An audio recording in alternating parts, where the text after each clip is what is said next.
Halo teman-teman.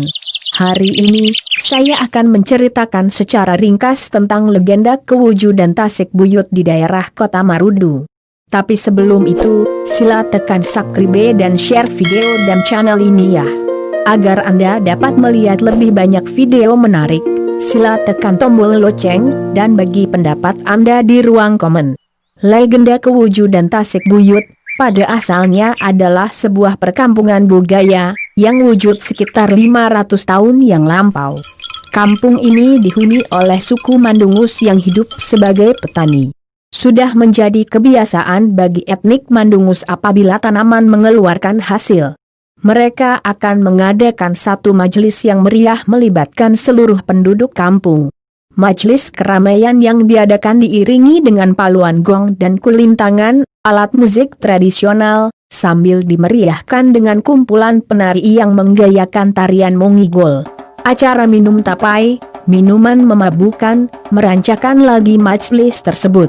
Akibat terlalu banyak minum tapai, para penari semakin mabuk.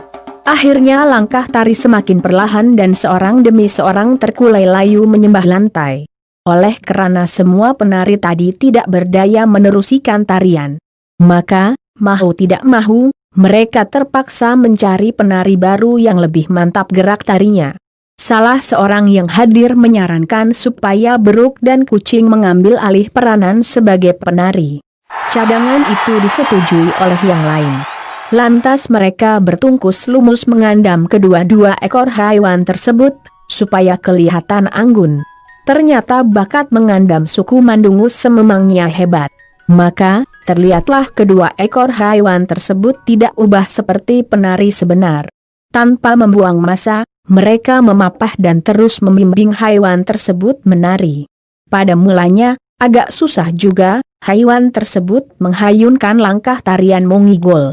Namun, lama-kelamaan haiwan tersebut mula menari dengan sendirinya tanpa perlu dibimbing. Suku kaum Mandungus tidak tahu bahwa kedua-dua haiwan itu telah pun dirasuk oleh roh jahat, sehingga tidak perlu lagi dibantu oleh manusia. Kerancakan tarian kedua ekor haiwan tersebut menyemarakan lagi kemeriahan majelis itu.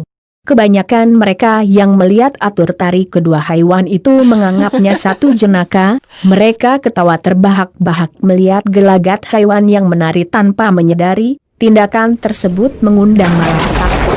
Langit yang pada mulanya terang benderang, tiba-tiba menjadi gelap. Hujan lebat turun mencurah-curah tanpa henti. Kilat sabung menyabung, guru berdentum-dentum membelah awan. Namun manusia yang tengah leka bersukaria sedikit pun tidak menghiraukan perubahan alam tersebut. Hanya beberapa yang mula merasakan perubahan cuaca, dan mereka mula mengasingkan diri mencari tempat yang lebih selamat. Setelah 3 hari 3 malam hujan turun dengan lebatnya, tanah mula menjadi lembut. Rumah Panjang mula bergoyang-goyang dan mula menyusut ke bawah. Tanpa menyadari apa yang berlaku, penghuni rumah Panjang terus leka bersukaria. Apabila lantai dibasahi air, barulah sebahagian dari mereka sadar bahwa terdapat bahaya yang akan menimpa mereka. Namun semuanya sudah terlambat. Mereka tenggelam bersama-sama dengan seluruh isi rumah Panjang. Setelah rumah Panjang tersebut hampir tenggelam sepenuhnya, paluan gong masih kedengaran sayup-sayup di dalam bumi. Akhirnya perkampungan ini pun bertukar menjadi sebuah tasik yang terbentang luas sehinggalah sekarang. Bagi mereka yang terselamat, suatu pengajaran yang amat bernilai telah mereka perolehi pada hari tersebut, yaitu melampaui batas pasti akan mendapat balasan. Selepas kejadian itu, terdapat berbagai penampakan aneh di dalam Tasik Buyut tersebut. Daripada cerita beberapa orang dari penduduk kampung berhampiran, mereka pernah datang ke Tasik tersebut pada waktu petang hingga malam. Sambil menjala ikan, mereka mendakwa terlihat buaya putih di sekitar Tasik. Dipercayai jelmaan manusia dari kisah kejadian Tasik Buyut, serta air di tengah Tasik mengeluarkan buih yang banyak.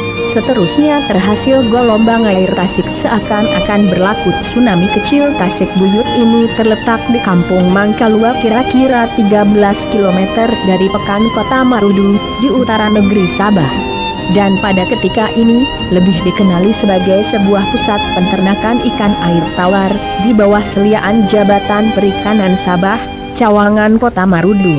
Tasik Buyut terkenal dengan kepelbagaian flora dan faunanya.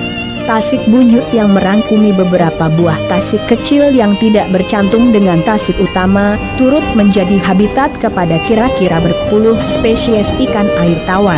Namun kisah kewujudannya seakan dilupakan, dan hanya berdiri sebagai sebuah tasik untuk tujuan penyelidikan dan penternakan semata-mata.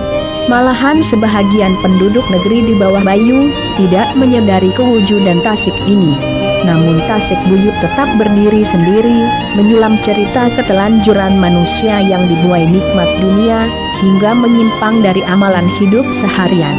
Alangkah eloknya jika kisah kewujudan tersebut diwar-warkan dan dijadikan pusat pelancongan seperti mana Tasik Chini di Pahang yang sinonim dengan kisah naga, dan Tasik Malaya di Indonesia. Pondok Rahat dan penambahan infrastruktur untuk kemudahan pengunjung, bahkan pelancong luar yang datang diutamakan. Maka itu setiap pelancong mengetahui legenda di sebalik keindahan Tasik Buyut.